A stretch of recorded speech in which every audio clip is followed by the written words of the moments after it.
Welcome back to the Joe Mobley Show. I am still Joe Mobley. She is still outspoken Samantha. Guys, we got an awesome show for you today. Still haven't gotten any clearance with work, so no sponsors, not selling anything. This is just free entertainment for your liking. Oh, I got to close my email because it just dinged me, and you guys don't want to read my email. I'm not as exciting as Hunter Biden, so no one wants to read my emails.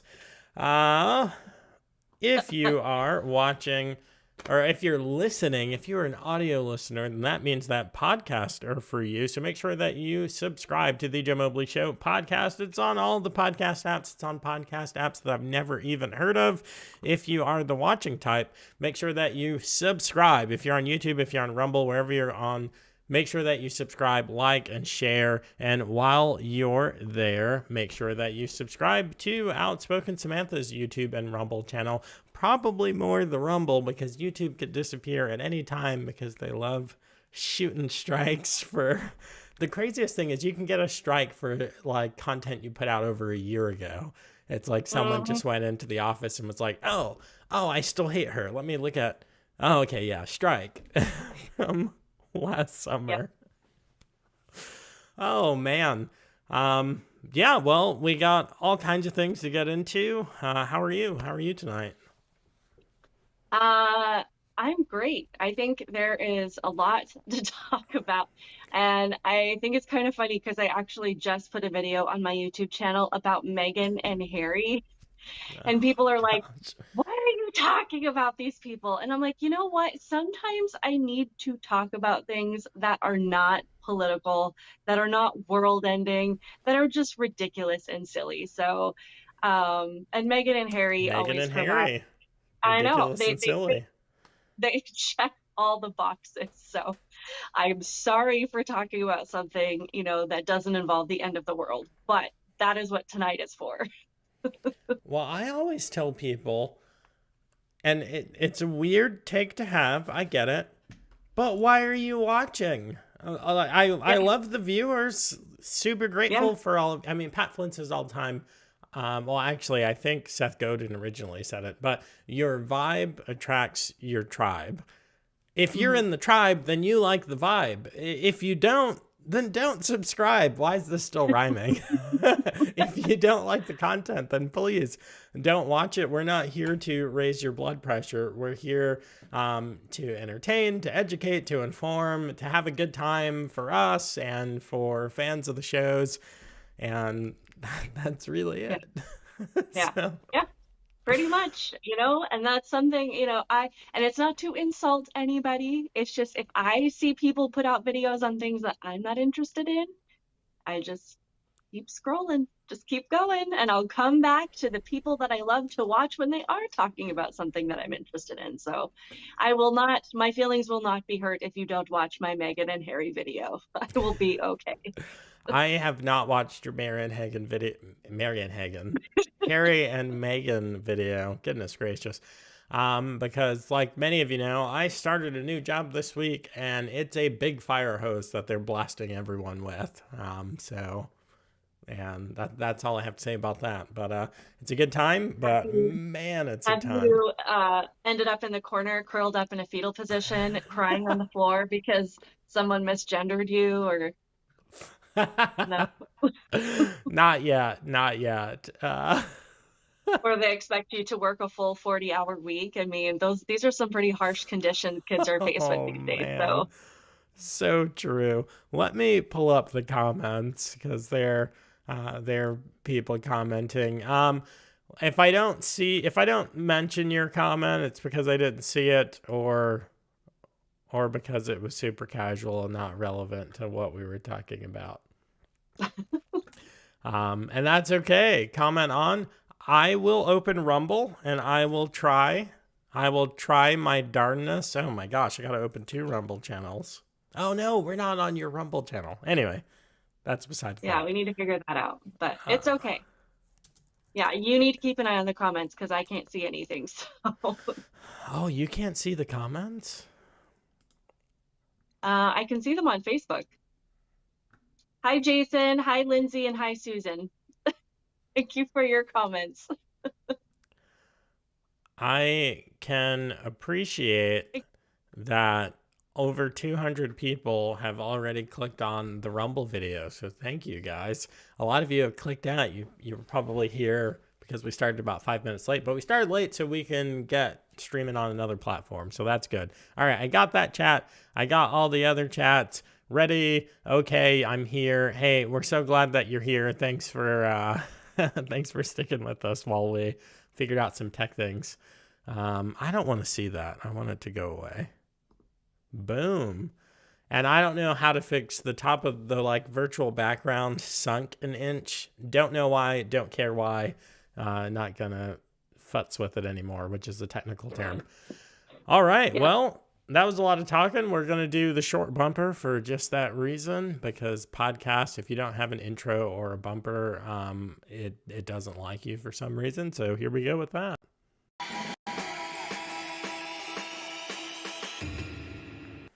Literally, that little thing will expand the reach. I don't know how algorithms work. I just know something. So for whatever reason, that little 6-second thing will expand the reach of the show. And our first story, I don't know, might tank the reach of the show. Now look, we would never want to trigger you guys. So I have to let you know that what you're going to hear could be deeply offensive, deeply shocking. You know, if you are that most precious of snowflakes, then avert your eyes now, turn off your phone, just get out of the room, get out of the house and go over to the neighbor's house. But our fearless leader is going to tell us just how bad things are here in the States. Stand up against the poison of white supremacy, as I did my inaugural address, to single out as the most dangerous terrorist threat to our homeland is white supremacy.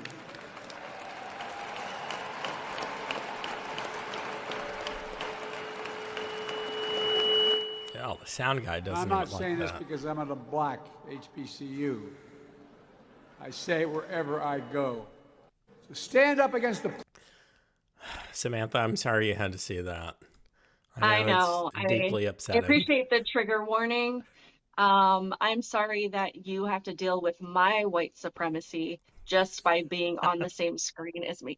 Because we know that Joe Biden is not just talking about, actual white supremacists, because that is not an issue.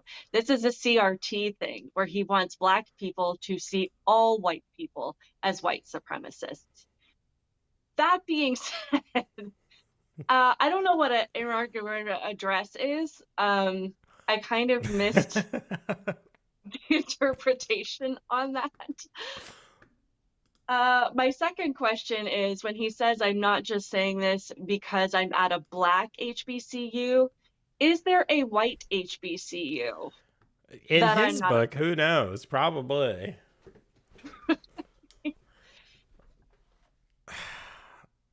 Guys, yeah. That's the president of the United States. Like, right. It's not just a problem that he's doing it, but the literal Secretary of Homeland Defense. I'm talking like Joe Biden. Maybe something's happening to the Joes of the world, but the Secretary of Homeland Security. Maybe he just parrots this because, like, oh man, this guy's my boss. I got to get in line. He can fire me. Trump style at the stroke of a pen. But Biden's not articulate. Biden doesn't sound very presidential or anything like that. But just for the people who will ignore it, this is being parroted at high levels of government, like what Secretary Mayorkas thinks and says and does, and the policies he implements actually matter. The literal homeland security. The president yesterday at his commencement address for the Howard University graduates called white supremacy the major domestic terror threat in this country. Is that correct? Now, I'm just going to pause it right here because my brother over here, literal black guy, knows that this isn't correct. You know why? Because he's not seen a KKK rally, a Klan hood. He's not seen a burning cross. He's not seen any of those things because that stuff ended a long, long time ago. Maybe when he was a baby, maybe literally before I was born. We're not talking about racism, folks. Racism exists. Racism exists everywhere. The United States is one of the least racist countries in the world. Asian countries, extremely racist. Go over to Japan. Be a Japanese American and go over to Japan. They're even racist against you because you're not Japanese enough. Same thing in China. Same thing in Vietnam, Korea. Anyway, this guy knows that Biden is full of it because if this were a terrible place for black people, you know who would know? The black people. We would know that. Well, and I just want to say the way that he framed this question, he's saying, you know, this is what the president of the United States said. Is this correct? But the Boom. correct question would have been, can you provide an example? You are the director of essentially, you know, security of the entire country, at least to an extent. What examples can you give us? Because of all people, you are going to know. So he should have stepped in and said, where is this happening? Provide examples, provide proof, instead of just say yes or no. I'm so glad you said that because, guys, when you hear this line from the Christopher Wrays, from the Alejandro Mayorkases, from all of their counterparts here and abroad, when you hear this phrase, know that it's bullcrap. Well, you know I can't comment on an ongoing investigation. That's fine, don't. But you prosecute tens of thousands of crimes, tens of thousands of criminals for hundreds of thousands of crimes, year over year over year over year. So can you tell us, in the 40,000 violent felonies that you've prosecuted, in the 10,000 conspiracy felonies that you've prosecuted, maybe in the several thousand terrorism charges, espionage, whatever, that you've already prosecuted, book closed, prosecute people in prison. Can you tell us which of those were significant white supremacist threats? The answer is no. Right. Absolutely Right. not. But that would, man, you should be a real journalist. That would be a real journalist question. Right. I'm on it.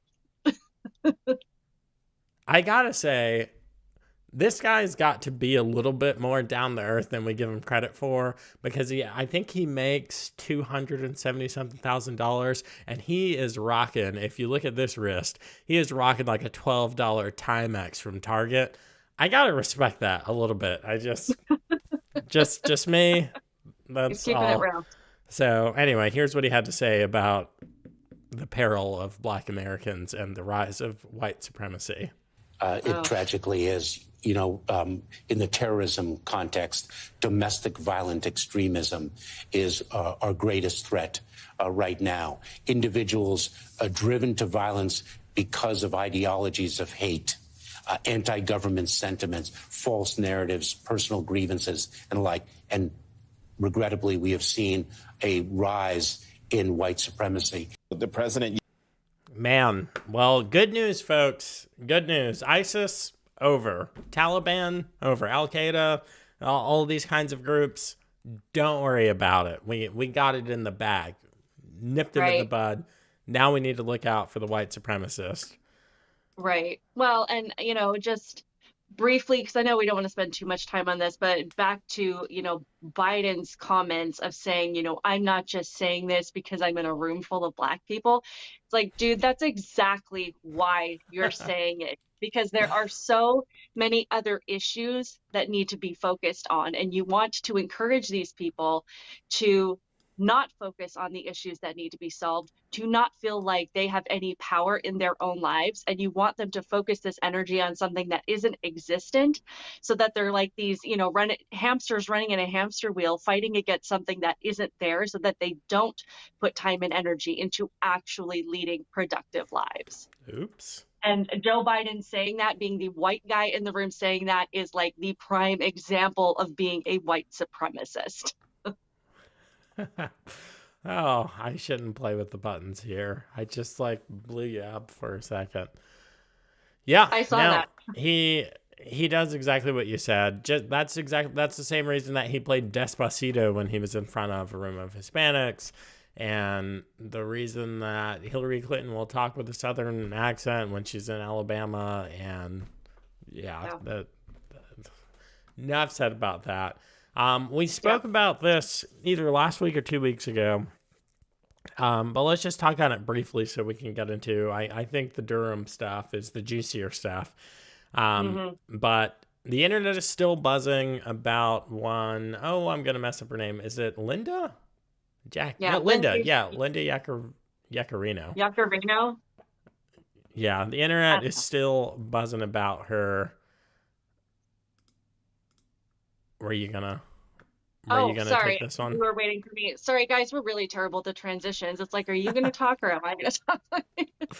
Well, so I will say that Samantha did a fabulous job actually preparing today's show, and this guy didn't actually read everything. Actually, I read everything that you wrote. I did not read all the articles, and I don't even have it in front of me. That would be a good step one. Let me get it in front of me.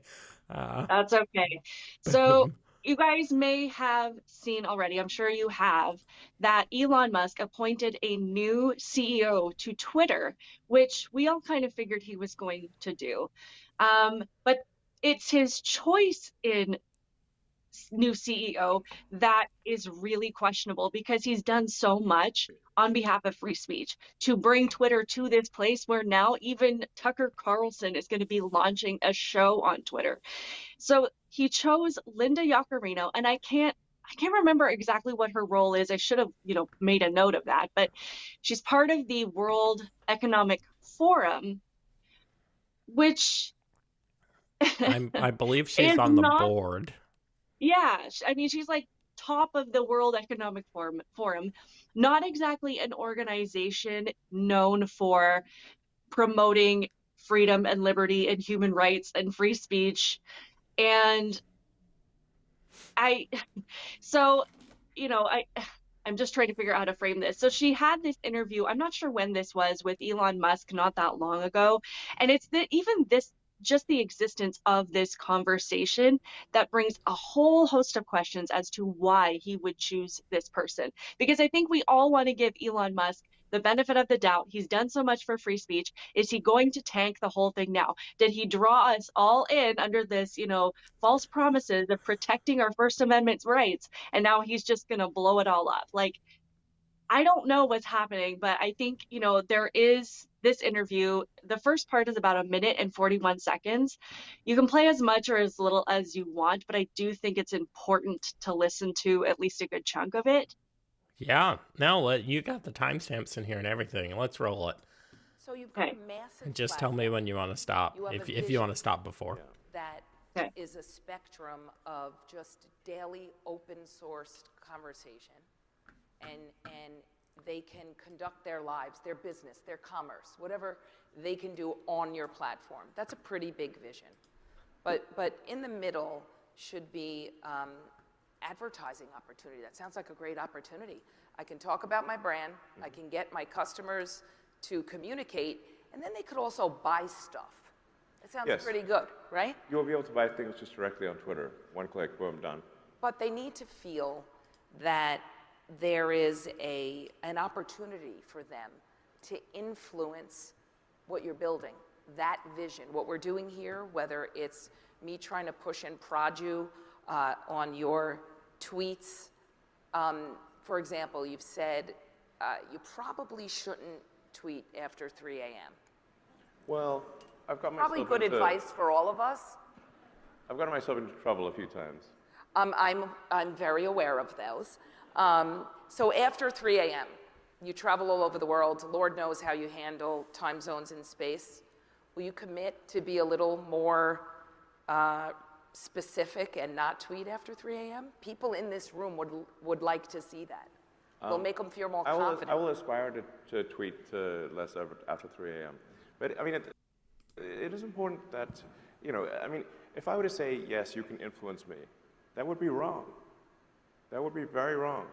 Because that would be a diminishment of freedom of speech. But I want to be specific about influencing. It's more of an open feedback loop for the advertising experts in this room to help develop Twitter into a place where they will be excited about investing more money, product development, ad safety, content moderation. That's what the influence is. Yeah, I think it's totally cool to say that you want to have your advertising appear in certain places in Twitter and not in other places. But it is not cool to try to say what Twitter will do. And if that means losing advertising dollars, we lose it. But freedom of speech is paramount. So I think that's kind of the first part of it. So she's talking, and I watched Liz Wheeler talk about this. She's trying to talk him into accepting something that's called the heckler's veto.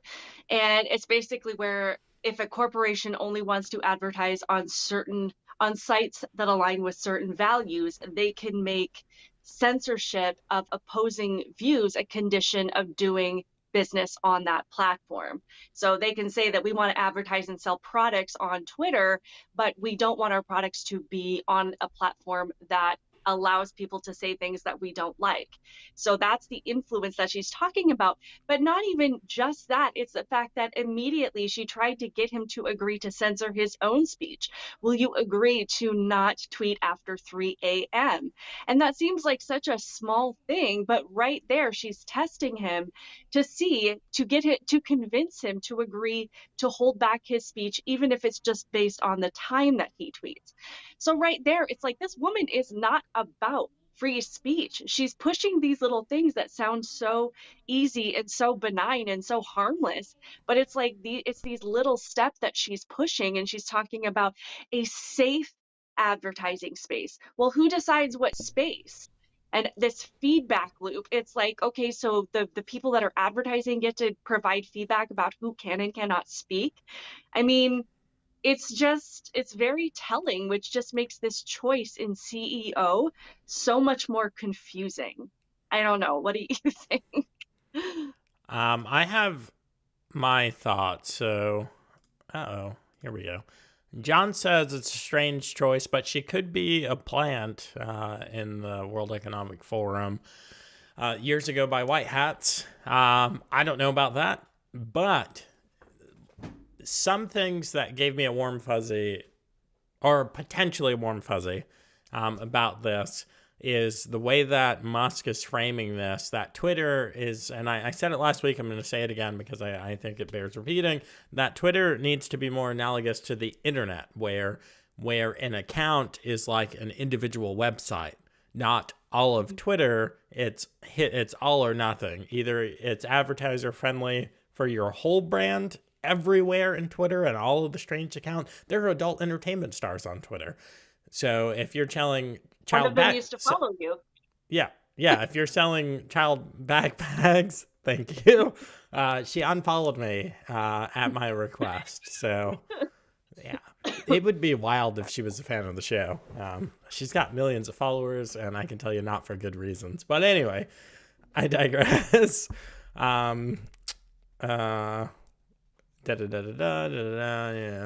Yeah, you threw me off with the adult entertainment stars, but it needs to be like the internet. Like, hey, this account is for firearm manufacturing, and if you want to advertise to that community, great. This is for Teletubbies or Beanie Babies or Jelly Bellies or whatever, and if you want to advertise in that community, great. But it's not an all or nothing. Whereas Facebook, like, I can't advertise on Facebook, Instagram, Meta, none of that stuff at all. They just say you're persona non grata. None of your opinions are welcome here. None of your content, nothing that you could possibly be affiliated with is appropriate here. It can't be that way for something that spans internet wide. So the other thing that gave me a warm fuzzy is I have a close personal friend who is friends with Linda, has worked with Linda professionally in the entertainment industry years ago before she went home to take care of her kids. This woman, a Loudoun County mom, who actually is kind of a household name. So people that watch the show, anyone who's seen Loudoun County education stuff in the news will actually know this woman. I don't have permission to share exactly who she is. She said that Linda's the real deal. And she was watching the show. She texted me last week when we were talking about it. She texted me. She said, Linda's the real deal. So I don't know.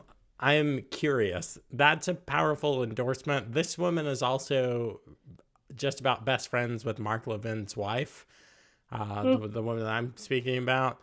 So it's real. I'm really interested to see how she, or maybe Elon Musk is still, he's the chairman of the board. So he can fire her butt in 5 seconds. Yeah. I'm not saying it's going to be the end of Twitter. I mean, it just, there's reason for people to have a little bit of pause and to wonder why he would choose this woman. But he has done a lot to fight for Twitter and to turn it into this truly like First Amendment respecting space. So it's not that I think that he wants to tank it. It's just, as conservatives, we are used to being burned by people, and we're like, 100%. Yeah. So we have, I think everybody should just proceed with caution. I hope it works out. I hope that she's this wonderful, advocate for our rights, as it seems like she might be. But it was just a very strange development. I mean, she could be setting up Elon Musk. He could be getting one of these. FBI, open up! As far as we know, anything could happen. It's true. Yeah. What would make me feel better about it is if Twitter went ahead and cut the deal and made a contract with Tucker Carlson, because Musk went out of his way to say, like, we don't want to make it a right-wing space. But then you're bringing in this World Economic Forum chick, and it's like, all right, that makes it seem a little left-wing. You yourself are definitely left-wing. So I would feel like Twitter has been leftist dominated. I would feel like signing a big conservative talent like Tucker would do a lot. Yeah. I know. So we'll see how it goes, but we can talk about the really juicy stuff now. Yeah. Well, I think it's juicy, but I'm a nerd. So we'll see what the viewers think. Well, all right. You or me?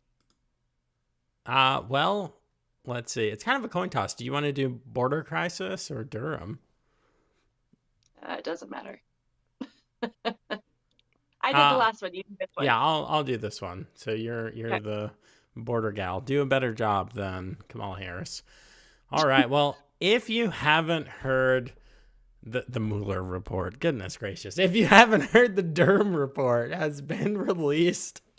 The investigation is finally over, even though for anyone with common sense, the investigation was over before it started because we knew exactly what happened. I knew what happened in 2016. I literally wrote a white paper about it in 2017 before this investigation even was off the ground. If you want to read the whole entire thing, and you should, it is on the Justice Department's website. So type in justice.gov/storage/Durham report, or you can just Google DOJ Durham report and the real deal will pop up. You know you're in the right place when you see a ridiculously long 316-page PDF that looks incredibly boring. But Epic Times has got like 10 ridiculously good articles and like another 10 opinion pieces about this. I just want to hit on like 2 highlights from here, and then Samantha can give us her thoughts. But number one, the FBI did not interview people connected with the information that the agency used to open the investigation. So, Samantha calls in a tip and says, hey, these really bad guys, I think they're Russians and they're doing this thing at this place. And they're like, we're on the case. We're going to go investigate. And she's like, are you going to talk to me? No. Why do we need to talk to you? We're the FBI. We don't need you. Like, that's a super duper red flag. I think it's good that he opened his article with that. The Bureau did rush, again, reading from the article, the Bureau rushed to open the initial investigation based on unvetted intelligence from Australia, according to Durham. Some thoughts about that. And then last thing before I toss it to you, the Bureau's rushed to open the investigation and the shoddy evidence used for the premise of who is calling me? David, I'm going to have to call you back, my guy. See, he must not be a fan of the show. Threw me off. Okay, yeah, here we go. The FBI rushed to open the investigation, and the shoddy evidence used, the premise for the probe, were a departure from how the department treated other politically sensitive investigations. Absolutely true. Mueller, why do I keep saying Mueller? Durham says it's an objective fact that the Bureau's handling of important aspects of the Crossfire Hurricane matter were seriously deficient. I think that out of his professionalism, he tried not to use the word negligent or incompetent, but he is saying it's pretty scornful here to say it is an objective fact that the Bureau did a terrible job investigating this, handling information, handling the sensitive and political aspects of this whole freaking dumpster fire. You got to understand, for like a prosecutor, for a special investigator, that line is a scathing indictment against everyone. And the Bureau said, oopsie, we're sorry. Our bad. So what are your thoughts? Oh my goodness. Well, I mean, if anybody had been paying attention from day one, I mean, we knew that the minute this dropped, okay, maybe not the minute, but I mean, it was pretty obvious that this was a political job. Like, this was completely politically motivated. I mean, with everything that they accused Trump of, I was always like, okay, where's the evidence? What is going on? Like, I don't want to support somebody who's corrupt. I don't want to support somebody who is doing shady things in our elections or being, disrespectful to our vote or whatever the situation. I don't want to vote for people like Biden, essentially. I don't, I want to look into things, and I want to trust that when the FBI comes out and says that they have reason to believe that there is collusion between then a presidential candidate and our election situation, that's all going on, that the FBI is saying, that I don't have to be like, but is it? Are they lying? The fact that first, who was it? Hillary Clinton, Obama, Biden, James Comey, all of these people were briefed on this plan, because this was a plan devised by the Clinton campaign to create this narrative, to stir up a scandal against Trump. And they all, got together and said, this is what we're going to do. And then they started. You're being super kind to say that they were briefed, because of the interagency-ness of this.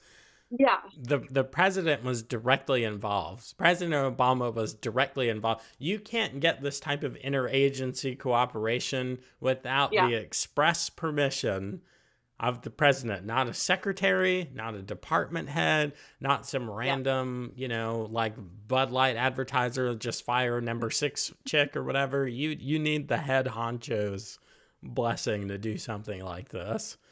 Yeah. Yeah. So bottom line, they all knew that this was crap. And the FBI knew, I think it's quoted in the report as saying that they had zero confidence or something like that in the information that they had in their hands at the time that this investigation was launched. They had zero confidence in the stuff that was being presented to them to indicate that any of it was true, that any of these accusations were true. And they went with it. They went with it. They launched this thing that took 3 years of investigations. I think it cost somewhere like $40 million. There was the creation of this Steele dossier, what came to be known as the Steele dossier. They tried Oh, to yeah. pay people to make this legitimate. They went to a guy that, come to find out, his name Igor Danchenko, that was actually a Russian agent himself. At least that's what we are being told, to try and make this information look true, to try and find some way to make this look legitimate and provable in court. And they couldn't even pay somebody to make it look real. It No. And a is bunch of people denied absolutely, him. A bunch of people are like, nah, I'm yeah, they're good. like, yeah, they took the money, but they're like, I got nothing. I can't help you. And they still went to the news, every single day. Adam Schiff out there saying, I have Oh, irrefutable evidence that Trump Adam Schiff colluded with needs to go to Russia. prison. He does. Oh my gosh. But it's not like he was just saying, there is evidence exists. He was out there saying, I have personally laid eyes on irrefutable evidence. Yep. Repeated it. And not one journalist thought to stop and ask, maybe we need to see it. Or even, if we're not going to show it on national television, at least have the wherewithal to say, and many of them have done this. Anderson Cooper has done this. Respectable journalists, Donna What's-Her-Face, have said, hey, look, we don't need to show it on screen, but I need to see it.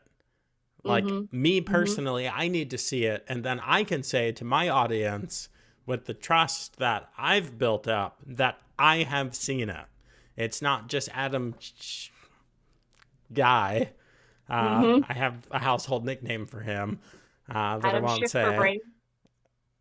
It's not just his bumbling word. Oh, I've seen it. And he was just hoping, like the Trump elevator video. He was just hoping this has got to exist. It's got to show up. I'm just gonna manifest it. I'm just gonna name it and claim it, and then it'll drop in my lap.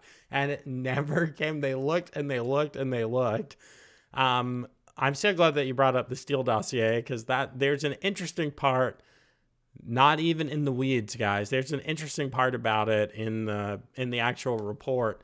So the FBI and their fearless leader, Director Christopher Wray, basically says, hey guys, our bad, but not only our bad, the conduct that went on there, we already stopped doing that. That stuff was James Comey stuff. That was 2009 to 2017 stuff. I'm the good guy. We've readed out all of that. We've already implemented dozens of corrective actions. Can you name any? No. Can you tell us about how any of that stuff works? Oh, no, that would be tradecraft and bureau secrets. Can you tell us any times that these new measures have been successful? Oh, well, we can't comment on an ongoing investigation. Just so you know what some of these practices are. If you go and I think it's page 12, the Steele dossier, they're talking about Perkins Coie and the whole thing, where them as an international law firm acting on behalf of the Clinton campaign and behalf of the DNC, they retain Fusion GPS, which is an American-based investigative firm who turns around and hires Christopher Steele, who's described as Orbis Business Intelligence. He describes himself as a former intelligence official with the British government. I got to tell you guys right now, that is illegal. That is completely illegal. If I even had a dream about doing this, the government would throw me in prison for the rest of my life. Not a joke. But here's the thing. Here is the thing, which makes it hook, line, and sinker. They defrauded the FISA court. They lied to them because they said that they needed to protect the sources. They said that they couldn't, they were still investigating and couldn't validate the trustworthiness of the source. We now know that source was Christopher Steele. We know that as a fact, okay? And it says right here in the Durham Report that these are Durham's findings. Steele described himself as a former intelligence official for the British government and was also, at the time, an FBI CHS, confidential human source intelligence. So this dude, I don't even know how they did this. I'm unaware of how this can legally be done, but whatever. This dude, who was literally SAS, British intelligence, like British CIA, was a confidential human source, a human intelligence source for the FBI. So then it's like he's got a security clearance. He's got credentials. He's heavily cleared. He's read into stuff that we've never even heard of. Of course they could verify, but they couldn't say that it was him because he was getting paid through Orbis, through Fusion, through DNC, through Clinton campaign. And they say that we're the ones doing shell games. They got Hunter Biden and his $3 million paintings. They got Joe Biden out here doing fraud to get prosecutors fired in the Ukraine. And then they got stuff like this. And they're hoping that too much time has passed for us to care. And it blows my mind. It makes my blood boil. Man, I can't believe I wanted to go and work for those guys once upon a time. I know. Well, and there are a lot of people that have come out, like from the FBI, especially after numerous, it seems like we just keep getting more stories of corruption. And they're like, I just wanted to go and fight for the good guys. I wanted to go and protect, American citizens and fight terrorists and all of these things. And there are good people in there. But when you put the FBI and the CIA and, these high intelligence agencies through, when you put this kind of thing out there, there is no trust left. There is no reason. You can't just call something like a 3-year investigation that was completely fabricated and that you knew it was fabricated. You can't just call that a misstep. And then when you're coming out and you're refusing to investigate people that are actually committing crimes right now, like the Biden crime family, like Hunter Biden, that tells me that you haven't corrected anything. And like you said, that they're just hoping that we're just going to go along and take their word for it. And it's just not going to happen, which is really unfortunate because we need the FBI. We need a high, intelligence agency and a law enforcement agency in this country, but this one can't be trusted. So what are we supposed to do? The whole thing is just really upsetting. You said something that sparked my little brain. One, the FBI needs to go back to law enforcement. I'm not convinced that they have a substantial need to take on an intelligence function. Oh, I remember. The other thing is they're not really focusing in on what this actually was. They're being vague enough to get us to forget the particulars. And the particulars are the subjects of this investigation weren't like CEOs of companies. Like the CEO of Walmart and the CFO of Amazon are caught in a conspiracy. This is government officials at the highest level across all of the agencies conspiring with the blessing of the sitting president and the former corrupt, Secretary of State / failed presidential candidate, and the DNC and their billions of dollars of backing, and Hillary's campaign. This is all of them collaborating, some would say conspiring, but we'll say collaborating to plot against the candidate and then the sitting president of the United States. Yeah. This is like stuff that went on, not a call for violence. This is like stuff that went on in Lincoln's time, where they ultimately conspired and killed the president. Well, yeah.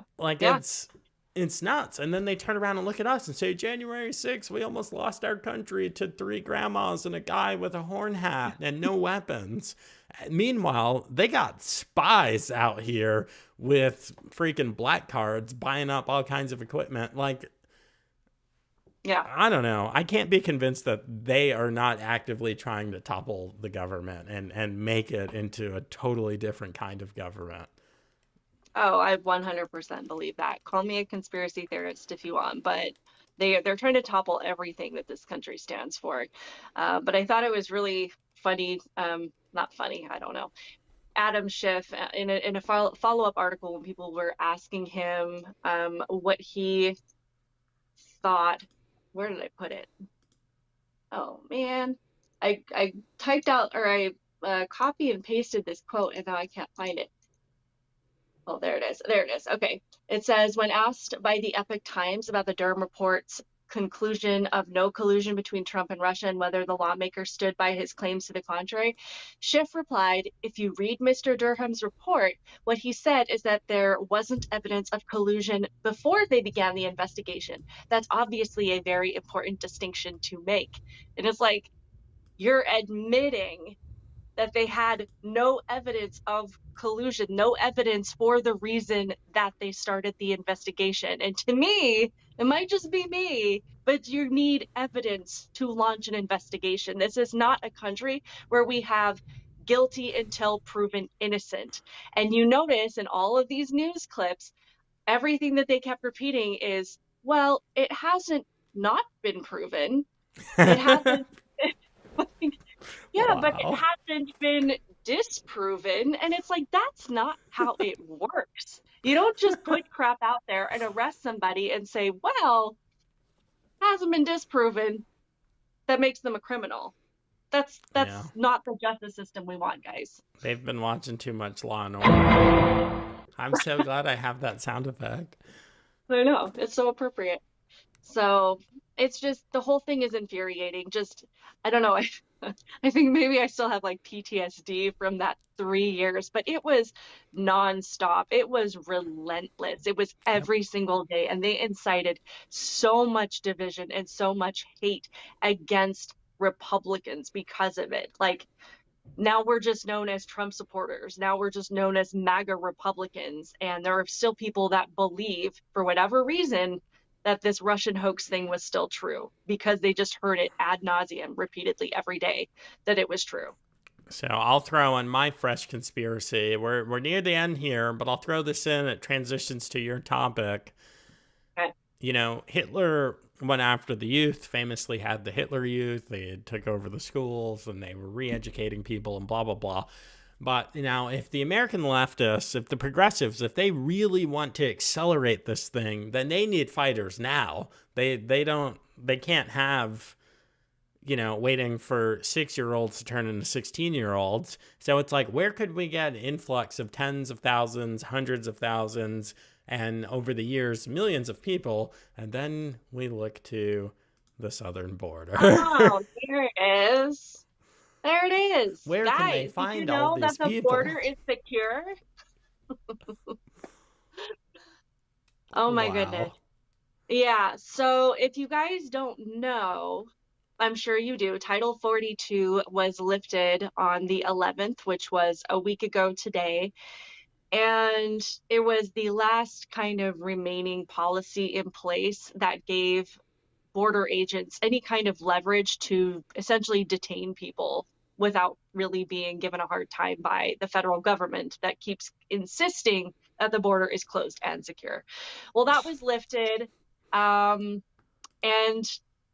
this is Alejandro Mayorkas, again, keeps going on, you know, with these news agencies and telling us how secure the border is, that there hasn't been a surge. I think he even said that crossings have gone down and decreased by 50%. And if that's a decrease by 50%, I don't want to know what an increase is, because it looks like things aren't going so well. So this is actual do you footage. know the bait and switch that they did?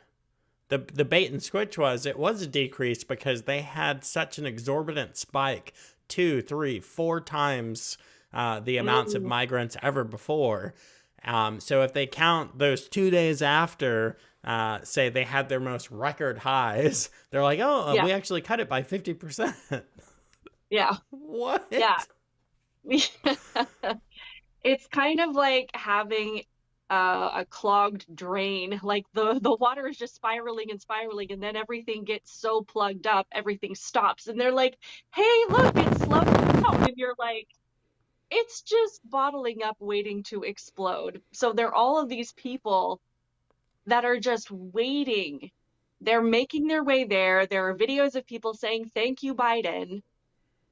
And Alejandro Mayorkas is out there talking about how successful the border has been. And it is just unbelievable. If you want to hear, again, at least there are no terrorists coming across the border. right? Surely they're vetting for that. Or are there? Except for the terrorists that they've been finding crossing the border. Oh man, Right. Can't talk about that. That would make us racist. Oh.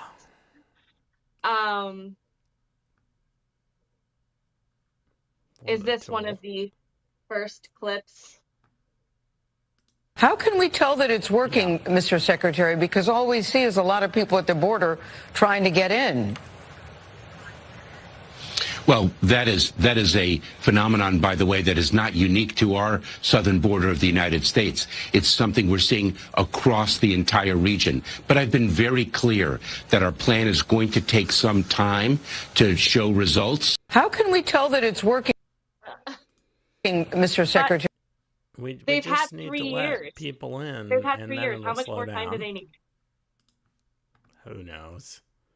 I don't know what the newscasters are thinking, and I know what the officials are thinking. I can say whatever the heck I want, and they are going to make it sound better. They're going to agree. They're going to carry my answer further than I even offered. Yeah. What a sweet gig, you know? Just to say whatever you want. Pretty sure I'd get fired if I did that at my job. Just say whatever I want and be like, peace.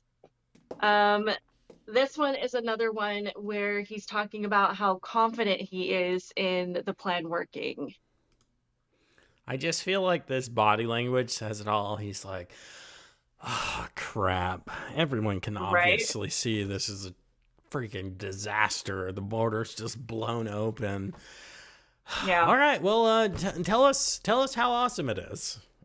Point, how long is the situation going to go on, and is it going to get worse before it gets better? We have said all along that this period of transition from using a public health authority to our traditional immigration authorities is going to be tough. It's going to be challenging.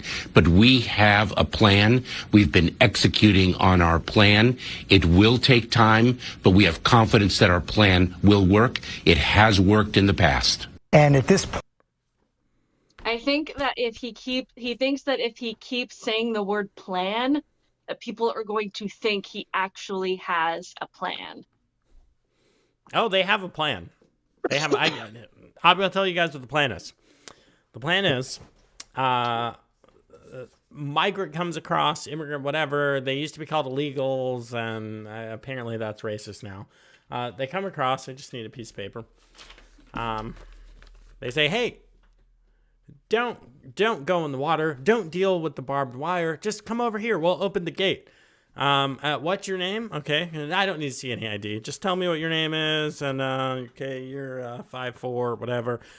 This is a court date, and you need to go. And then they go, oh, when's the court date? Is it next month? They said, no. It's in June 2026, and you need to show up to this court date, okay? It's 2.5, 3, 4, 5 years out, okay? Just make sure here, I'll circle the date. You're definitely going to hold on to this little piece of paper until, 2028 or whatever. Just show up at the courthouse, here in Texas. You'll be in New York or Jersey or Florida, wherever. Right. But welcome to the United States. And then they give them a phone and a bag of money and all kinds of, not a bag of money, but like... Pretty much. Well, I mean, they're shipping them up to, and I forgot to include clips of this, but they're shipping them up to New York and Chicago. And then the people of Chicago and New York are flipping out because they can see that they don't have enough resources, but they're kicking people out of hotels in New York. They're kicking out veterans.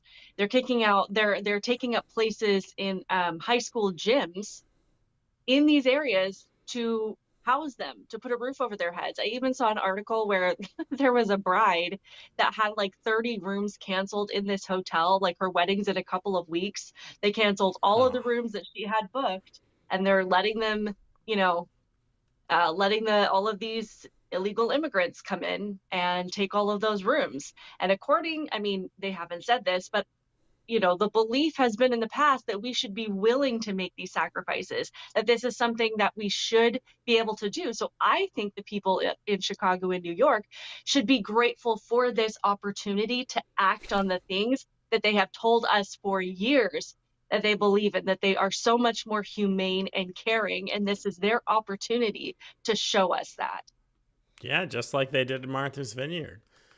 I know, right? That one story you mentioned pissed me off. I was in the car when I heard it. I was driving. I don't remember where I was driving, but they came on and they described it and how insidious it is, because there are nonprofits that their business, the purpose of their nonprofit is to temporarily, like temperate permanent housing for homeless vets, to put them up in hotels at discounted rates, and for the government to come in and be like, all right, what are they giving you? $90? We'll give you $92. And just know that the policies of the hotel, not any worker at the hotel, not even middle management at the hotel, but the policies in their ServiceNow or in their Oracle, whatever systems they have in place when you enter that bid in, it's going to take it. It's going to see, a $2 or $5 increase over a block of rooms for this period of time. It's going to see it as like a substantial increase, and it's automatically going to kick it out. And they knew this. From having gone on one TDY, you would know how these systems work. And to just know that someone in the government, probably with Mayorkas's or Biden, or maybe if Kamala Harris pretended to show up to work one day, maybe with her blessing, said, oh, hey, kick out all the homeless vets and they'll be fine. They still have their disability benefits until we take those too, which they're literally trying to do in Congress, which is super interesting. Give the money to Ukraine, give the money to the Mexicans crossing the border, or whoever else is crossing the border, jihadists and all kinds of things. But the disabled vets, if we could take their money, because, they did their thing. We took care of them while they were in, and now they're a burden on the system. Yeah. It's super weird. I thought they were socialists. They're not even doing socialism right. Yeah. It's absolutely mind-boggling. And these leftists that said they wanted sanctuary cities and they wanted open borders, and then it's our job to take care of all these people, I don't hear any of them saying close the border, like get the border under control. They're just saying don't send the problem to me. And I don't know at what point, if ever, they're going to say, hey, maybe the reason we wanted the borders closed is because this is devastating to everybody, because we don't have the resources to handle this massive influx of every single person in the world that wants to come here. We don't have the ability to house everybody, to feed everybody, to give everybody jobs, to vet everybody and make sure that we're safe. We can't do that. That's why we have to have a slow and steady immigration system where we can do things the right way and make sure we know who's coming into the country, and making sure that we can take care of them and not at the expense of our own citizens. I don't think the light bulb is ever going to come on, ever. They're just going to be mad if we send them to their city, but as long as they don't have to deal with the issue, it's fine. I don't even know what else to say. The border situation is just super disheartening. Just like so many. It's interesting. I was talking with a friend of mine, because a lot of people know I was in the military for 11 years, but I never went over to a sandbox. No foreign deployments. My most intense service, I combated human trafficking in southwestern United States, in the Southwest region, Texas, Oklahoma, Arkansas. So for me, like the loss that people feel with the ridiculous pullout of Afghanistan and how the war effort was kind of just thrown away, that's how I feel about the border and the work that so many people do fighting human trafficking. And then they're just like, oh, F it. We're in the White House now. Just do whatever you want. And meanwhile, they're flying around pedos on jets, to private sex slave islands. The whole thing is just super upsetting. Yeah. Can I share my conspiracy theory about the whole thing? Go for it. So someone just did a thumbs up when you said that. It's conspiracy theory time. We need a sound effect for that. So here we got one. So we can see the Biden administration is doing an absolutely terrible job. Everything in our country is under crisis. Everything is terrible, and yet they still go on the White House press briefings with KJP. They put Alejandro Mayorkas out there. They put Biden out there, total denial of the things that people are suffering with. And we know that there is an election coming up in like a year and a half. Is it? No, it's like a year. I don't know what year it is right now, but it's not that far away. And you're looking at all the things that they're doing and you're like, how could they possibly be doing all of these things knowing that every single person in the country is suffering and they're not even trying to hide it, and still have confidence in the idea that they could win the next election fairly? This open border, all of these people that we just saw on those tapes, these are the next voters for the Democrat Party. These are the people that they're bringing in to support their party. It's funny that you say that, because I was like, wouldn't it just be amazing if these people were coming across the border and they were just like sponsored by Dominion, like they had like Dominion track jackets and like water bottles. Yeah. I just great minds. True. But it's like, how can the Biden administration continue to do what they're doing and not care with this election coming up so close and still think that they have a chance to win? It's like, these are all their voters. These are all the people that they're bringing in. I truly, honestly believe that. I don't care if it's a conspiracy theory. Yeah. Nope.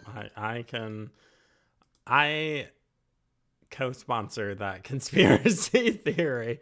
But I do know with the election cycles, they're in the clear because the stuff that everything before October of this year is going to get memory hold. The news that makes it into the election to the big mainstream campaign stuff is a year and a month. So the election's in November, a year and a month is October of this year. So they are going to pull out all the stops this summer.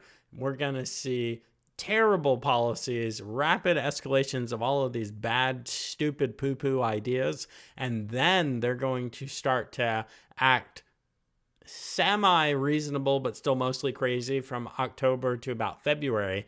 February on, they're going to clean up their act completely. They're going to be memory holing. They're going to be mind screwing everyone and trying to sound like Republicans again, where they're like, we just want reasonable this and that. We want to control the crime rate and bring wages up and put spending down. And that's going to be February to November. Right. And, America's like, we don't remember anything. We don't even remember 9/11, and we vowed to never forget. Well, unfortunately, we have a track record of doing that. It's like our attention span and our memory just seems to be completely down the toilet. So it's disheartening in a lot of ways. That's why we keep talking about these things. We're like, guys, don't forget, gas was like $7 a gallon not that long ago. The 2020 riots probably shouldn't forget about any of that, or the fact that the crime rate in like every single city is skyrocketing, or the fact that none of us can afford groceries, and whatever it is, pick a topic. Like, keep these things in mind, because we cannot do another 4 years of this. Nope. All right. Well, do you want to bump Miller Lite to next week? Let's just end on a funny note, just really quick. I mean, we're at just over an hour, but if you guys have seen the Miller Lite ad, we just need to play it because it's so dumb. Yeah. Well, Because, I also need to play this one just because it's funny. Whoa, that's not a Miller Lite. Oh, light beer is light beer. No, Miller Lite has more taste. I'll strike 2. One more, I'm taking your man card. My man card? What was strike 1? Hey, B, you going to the bathroom. You coming? What? Come on. Together. You're right. Man up and choose a light beer with more taste. Grab a triple hops brewed Miller Lite with that great Pilsner taste. Ladies' room? Phil, you coming? was that recent? No, that was like early 2000s. Okay, so back when beer ads were actually funny and people weren't getting offended by everything. So guys, we saw This all is the stuff that the happened. new. Yeah, so we saw what happened with Bud Light, and Bud Light is still tanking. I wish that we could take that momentum and that, that action to like everything that the left tries to turn woke, but for some reason, Bud Light is taking the brunt of what we should be doing to all of these brands. But this is a commercial that is by Miller Lite. The funny thing is this commercial actually, from what I understand, came out before the whole Dylan Mulvaney thing with that Bud Light stuff. And I've heard, I don't know if this is true, I've heard that Bud Light like kind of shed some light on this to kind of take some attention off what they were doing. I don't know 100% if that's true, but I saw this ad and I was like, really? So just for fun. Fred says, read the comments, please. We've had a lot more people show up for the lives because of all of you are outspoken Samantha fans. So here's what we'll do. Next week, we'll just do 4 stories. We'll try and do 4 10-minute segments, and we'll do 10 minutes interacting in the comments. So we'll for sure have time for that. So Fred, please come next week. Here, I'll throw another one of your comments on the screen, and we will do that. Promises. Here's a little known fact. Women were among the very first to brew beer ever. How did the industry pay homage to the founding mothers of beer? They put us in bikinis. Wow. She meant to say, here's a useless fact, but whatever. Look at this wild. It's time beer made it up to women. So today, Miller Lite is on a mission to clean up not just their but the whole beer industry's Miller Lite has been scouring the internet for all this and buying it back so that they can turn it into good for women brewers. First, we turn the bad into compost. Then we feed compost to worms, push out beautiful fertilizer. That good helps farmers grow quality hops, which is then donated to women brewers to make their own really good But there's definitely more out there. In your attic, in the garage, in your parents' basement. Send any you got into Miller Lite, and they'll turn that into good too. Oh. So here's to women, because without us, there would be no beer. Bullying. Yeah. Wow. Oh my gosh.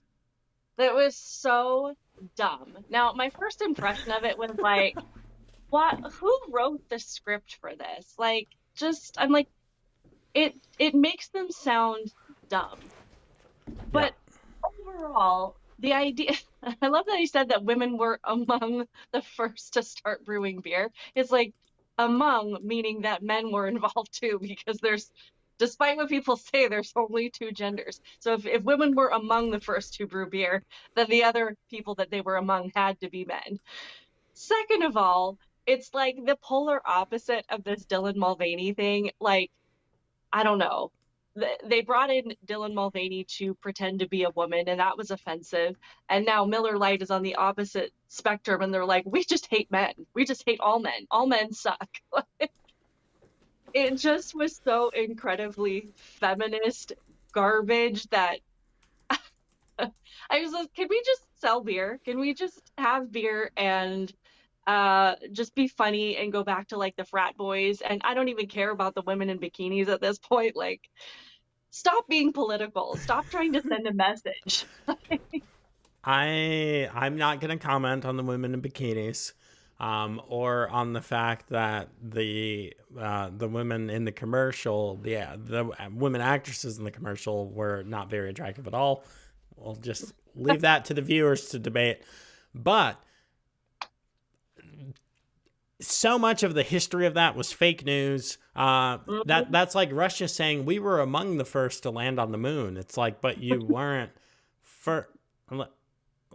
No, someone else did that. So it's like, well, men made beer, and then women started making beer, and now that there are so many genders, we were the number 2 gender. We were among the first.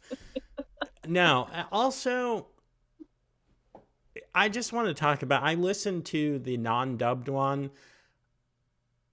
Just hearing all of the women say the S word. Yeah.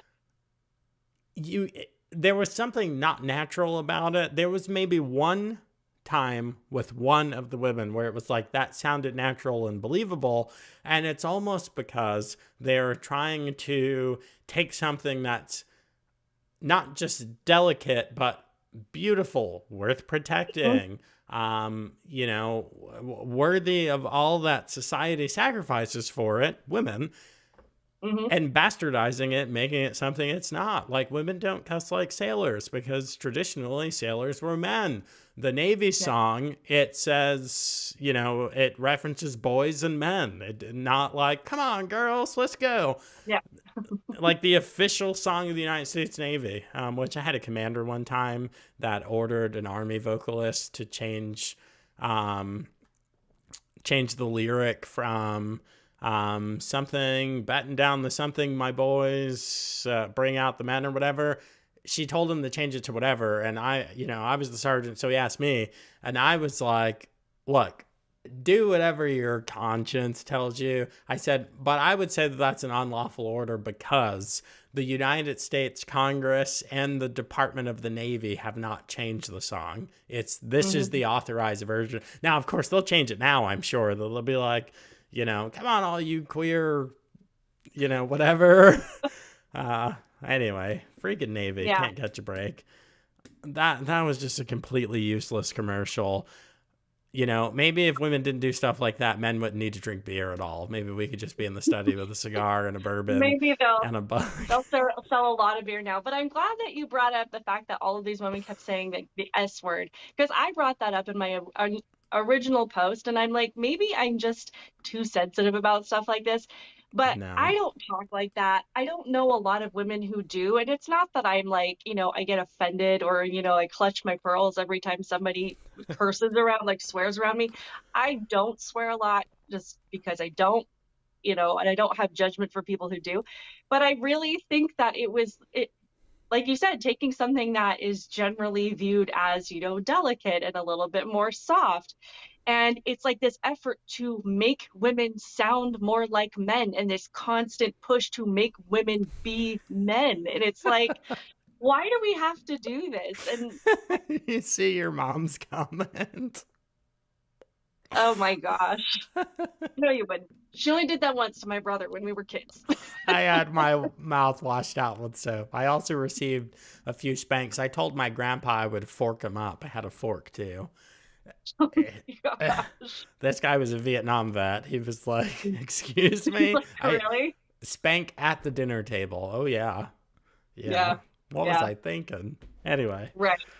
So, no, I completely agree. And people were like, well, I don't have a problem with the language. And I'm like, it's like you said, it's so unnatural. It was so unnecessary. It's unnatural coming from them, especially, I'll just be honest, the weirdest one for me was the farmer girl who was like down in the manure. When she says it, I'm like, she doesn't curse.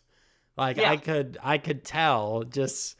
They couldn't even get good actresses for this to like, hey, pretend like you're this type of woman, but you're not. Yeah, it was so unnatural. I know. I'm like, all of these women are supposed to be like successful and hardworking. I'm like, I guarantee they're not talking like that. So the whole thing was so, and I mean, one more point. I've heard a few people mention this, like, they put women in bikinis. This wasn't an act of force. Nobody forced these women to put on a bikini and advertise beer. Like, this is what they, the ad campaign that they chose, and these women willingly showed up to participate in it. Like, it, yeah. this wasn't something that was forced on women. And up until, 5 minutes ago, nobody really had a problem with it until Bud Light decided that we needed to put men in dresses in beer ads. And then the whole thing just went downhill. And then we're just supposed to be offended by how beer has been advertised up until like last month. And yep, now we're just in free fall. I was Yeah. the last thing I'll say is I was watching, Amazon did Jack Reacher. They did a series, Reacher, and there's this black detective in it. And he's a former attorney. He's very well educated. And he just doesn't like it when people swear. So every time someone does it in the show, he has this line. He says, cursing's a sign of a weak mind and an even weaker character. And like, he says it all the time, but then at the end, he like tells this one guy like, F you. He was like the big bad guy. It was good. But, I don't know. That video made me think of that. And I've watched this little series like months ago. Anyways. Anyway, we just wanted to end on kind of a lighter note. I'm sure, it was just dumb. It was stupid. Yep, that's the right S word for that. Guys, if you haven't, like, share, subscribe, do all the things in all of the places. If by some, something in the universe you were seeing this on YouTube, definitely make sure you like and subscribe there because they hate it. And if you share it, they hate shares because it's uncontrollable. Like, you take it outside of the app and text it to someone at YouTube has a panic attack. So make sure that you do that. Subscribe to the podcast. Follow us on the whatevers. I'm the Joe Mobley on everything. If not, then it's the Joe Mobley Show. And she is Outspoken Samantha or Outspoken Sam on just about everything. Well, actually, it's literally on the screen. It's Outspoken_Sam. Yep. So go to YouTube, Rumble. Let's really try to support Rumble because I always feel like our days on YouTube are numbered. As Joe will tell you, his whole channel just got tanked a couple of months ago, and that hurts. So I've been trying to build up my channel on YouTube, but I'm always really nervous about it because I never know, the next day when I log on, if it's still going to be there. So let's try to support Rumble more. Twitter seems to be good. Facebook, again, another one of those situations where you just never know if you're still going to be on it.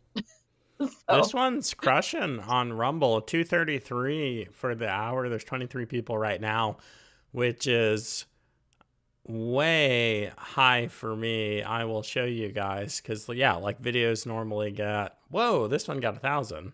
It's because you were in it. It must be. I get that all the time. I'm telling you. It's that white supremacy. All right, guys. Obviously, this is the 199th episode. So next week is the 200th episode. If you think we should do something special, let us know. Send me an email, ask@thejoemobley.com, or message somewhere on one of those apps. And maybe we'll just watch lib fail videos for an hour. That would be funny. But thanks for hanging in. We'll see you next week.